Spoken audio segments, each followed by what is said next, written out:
Selamat pagi semuanya, salam sejahtera untuk kita semua.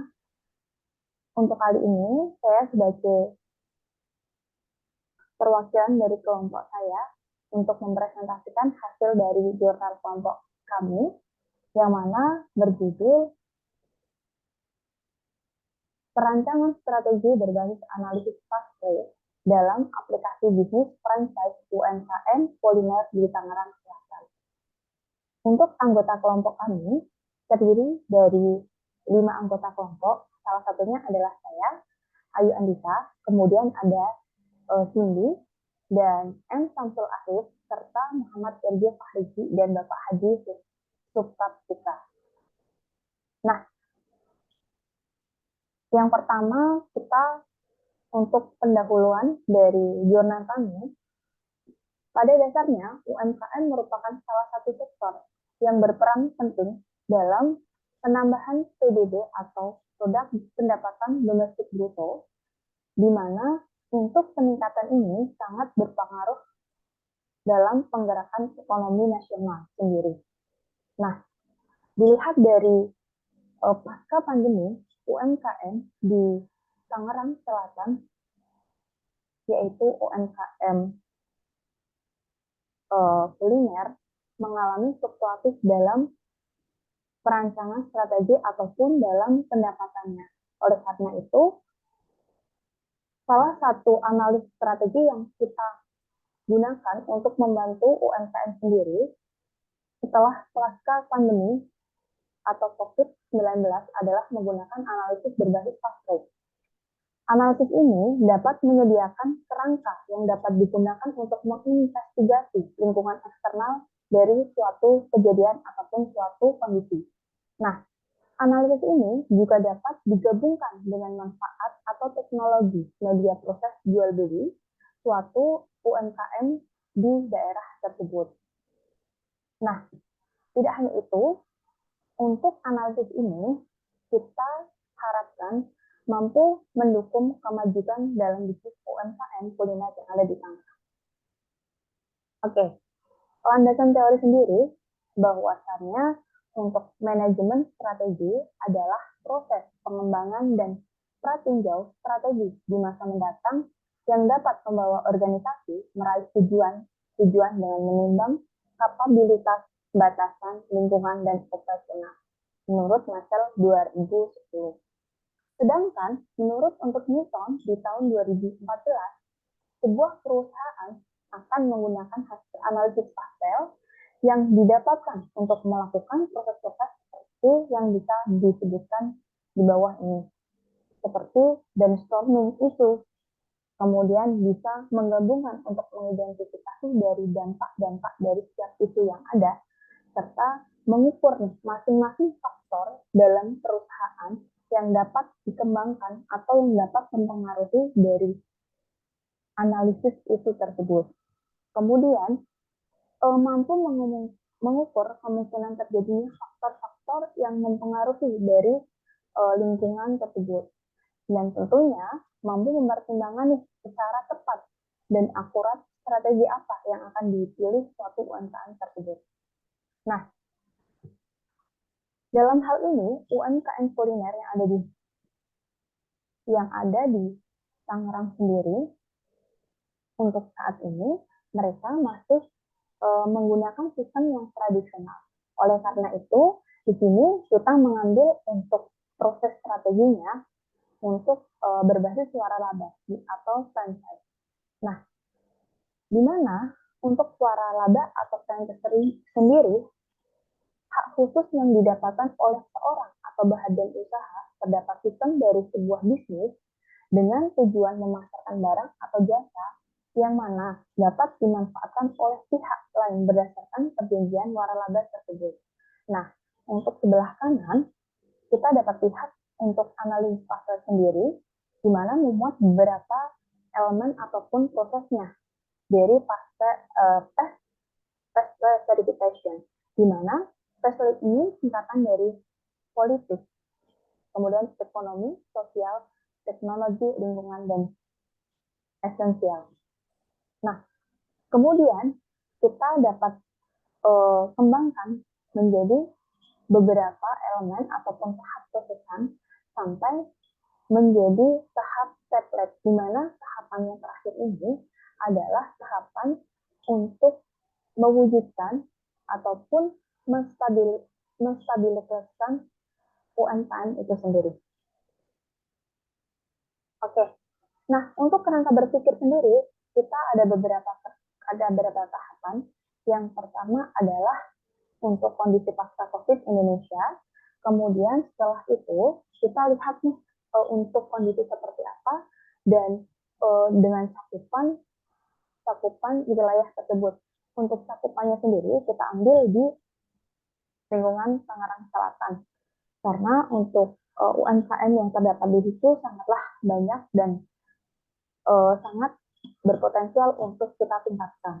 Kemudian untuk yang selanjutnya adalah melemahkan, untuk kerangka selanjutnya adalah di sini ada melemahkan perekonomian Indonesia khususnya UMKM, bahwa kondisi COVID ini mampu untuk melemahkan kondisi Indonesia khususnya di UMKM sendiri. Nah, kemudian oleh karena itu kita memilih untuk strategi analisis Tesla yang mana nih bisa membantu ataupun pengembangan dari UMKM itu sendiri. Nah, kita dibagi menjadi dua, di mana ada strategi jangka panjang dan strategi jangka pendeknya. Kemudian kita combine dengan unsur teknologi. Kemudian yang terakhir adalah hasil dari kerangka berpikir kami adalah aplikasi bisnis franchise dari e-commerce. Nah, hasil dari jurnal kami itu menunjukkan bahwa strategi bisnis pada UMKM kuliner menggunakan analisis TSP.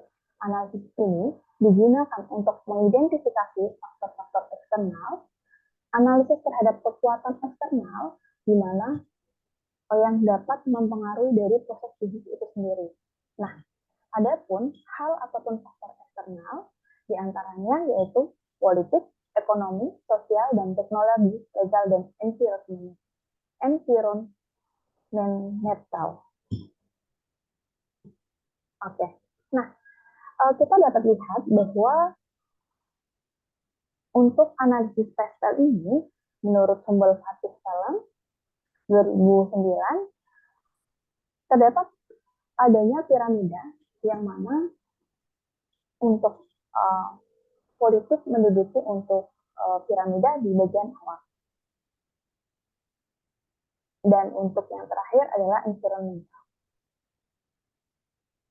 Nah, untuk politikal ataupun politik, bahwa hal yang mempengaruhi dari UMKM sendiri itu adalah faktor politikal, di mana kebijakan ataupun aturan formal dan informal lingkungan perusahaan akan berdampak ataupun mempengaruhi dari strategi yang akan dipilih dari UMKM itu sendiri.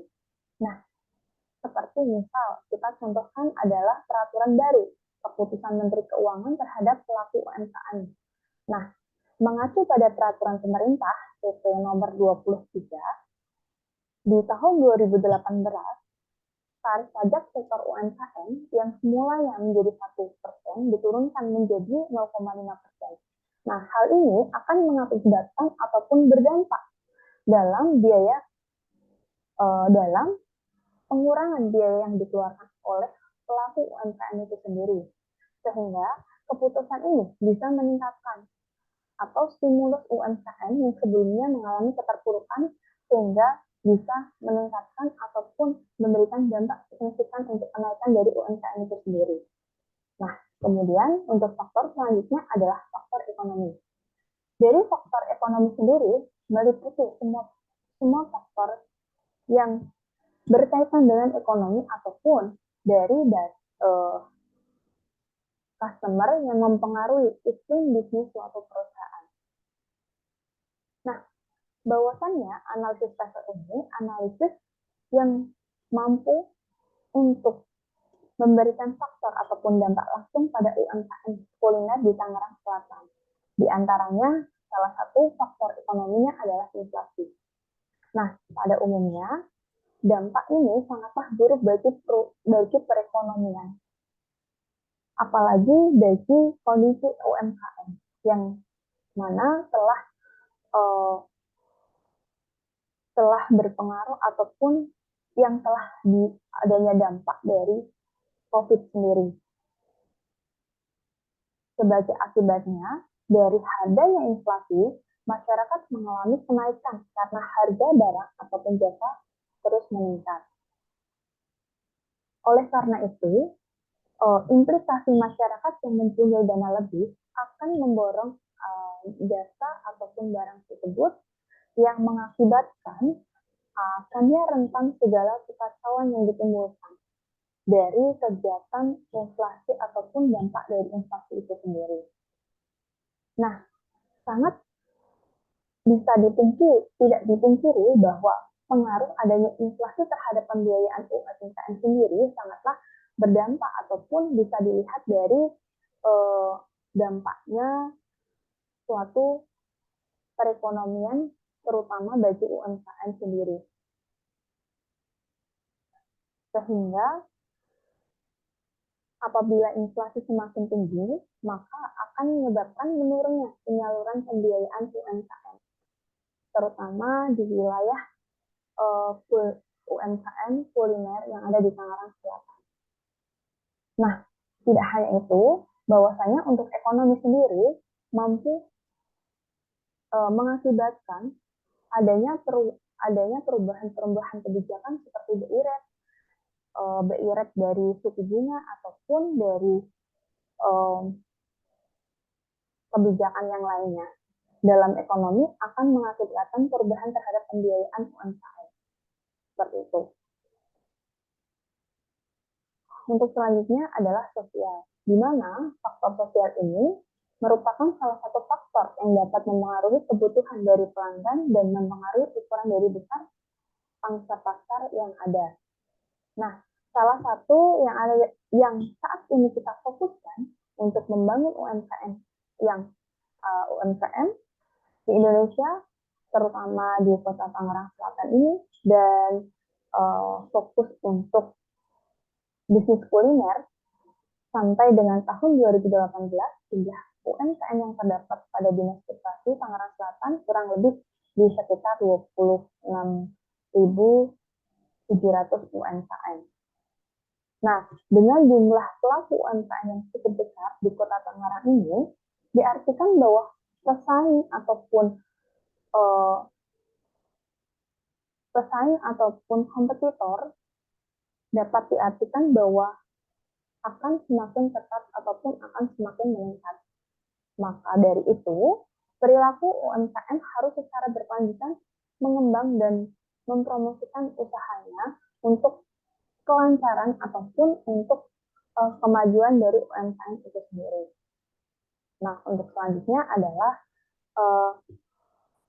teknologikal. Sebenarnya untuk faktor teknologi ini sangatlah berperan penting dalam kemajuan suatu UMKM, yang mana bisa membantu untuk peningkatan dari bisnis itu sendiri. Nah, pada dasarnya perubahan teknologi sangatlah berpengaruh nih ataupun dapat memberikan dampak pada UMKM sendiri. Kemajuan teknologi juga dapat menciptakan keunggulan bersaing yang lebih berdaya bagi UMKM itu sendiri, guna untuk meningkatkan keunggulan ataupun meningkatkan kinerja dari suatu UMKM itu sendiri. Nah, jadi untuk teknologi ini mampu memberikan digitalisasi dari suatu UMKM sehingga kita mampu menerapkan untuk strategi seperti e-commerce yang bisa dilakukan untuk pengelolaan kegiatan bisnis menjadi lebih efektif dan efisien. Oke, untuk selanjutnya adalah untuk proses legal. Nah, faktor legal ini sangatlah berpengaruh bagi suatu kelangsungan UMKM. Kenapa demikian? Bahwasanya perizinan yang berdasarkan hukum merupakan hal yang sangat penting bagi usaha yang kita jalankan. Karena dengan perizinan itu, pengembangan usaha dalam kategori olahan makan yang menyatakan bahwa usaha dijalankan layak ataupun tidaknya itu itu bisa dilakukan dengan perizinan-perizinan seperti SIUP, kemudian surat izin usaha, perdagangan, dan perdagangan rumah tangga ataupun IRT. Nah, oleh karena itu, sebetulnya untuk legal ini sangatlah bisa membantu dalam meningkatkan tingkat kepercayaan dari suatu customer, sehingga dengan naiknya tingkat kepercayaan maka penjualan sendiri dari UMKM akan meningkat, dan peningkatan itu akan menjadi ataupun akan berdampak pada pendapatan dari UMKM itu sendiri. Nah, untuk yang terakhir ada environment. Untuk faktor ini, faktor lingkungan yang dapat digunakan ketika melakukan perencanaan strategis atau mencoba mempengaruhi keputusan membeli seperti faktor lokasi geografis. Jadi, faktor lokasi geografis ini dapat mempengaruhi dari apa aja yang mereka akan dibeli dari suatu wilayah tersebut. Misal, di wilayah tersebut dengan faktor geografi yang cuacanya adalah dingin. Oleh karena itu, dari customer akan memberi ataupun akan menjual makanan yang dibutuhkan oleh customer itu sendiri. Misal, seperti makanan bakso gitu. Jadi kan kita tentukan ataupun kita strateginya adalah kita sesuaikan dengan kondisi lingkungan dari wilayah itu sendiri. Nah, kebetulan untuk daerah di Tangerang Selatan ini kan untuk wilayahnya adalah yang mana banyak sekali untuk wilayahnya bisa dikatakan adalah tropis ya, di mana nanti untuk musimnya sendiri kita ada di bisa hujan, bisa untuk panas, sehingga nanti bisa disesuaikan untuk masyarakat ataupun UMKM akan berjualan sesuai dengan lingkungan mereka sendiri, ataupun faktor lingkungan yang sesuai dengan kondisi geografis yang ada. Oke, kesimpulan dari jurnal kami bahwa perancangan strategis berbasis analisis Fairplay dengan sebuah inovasi aplikasi bisnis franchise yang dapat membantu meningkatkan sistem pemasaran maupun distribusi pasokan bahan baku, terutama dalam UMKM kuliner di Tangerang Selatan, mampu membantu untuk mempengaruhi dampak dan efektivitas dari potensi ancaman dan organisasi, serta menyediakan sebuah cara kerja organisasi dan mengembangkan serta mengidentifikasikan peluang baru. Yang paling terpenting di sini adalah mampu memungkinkan untuk mengevaluasi implikasi dari proses masuknya pasar baik dari skala nasional ataupun bisa menembus ke pasar internasional. Nah, untuk harapannya ke depannya dari analisis Fairplay ini dalam UMKM kuliner yang ada di Tangerang Selatan bisa nih membentuk dasar untuk sebagian data yang dapat digunakan untuk membuat keputusan-keputusan strategis yang akan dipilih untuk pemilik usaha di masa mendatang, terutama di wilayah Tangerang Selatan ini. Sekian dari presentasi dari kelompok kami. Terima kasih untuk waktunya. Selamat pagi, selamat beraktivitas kembali. Thank you.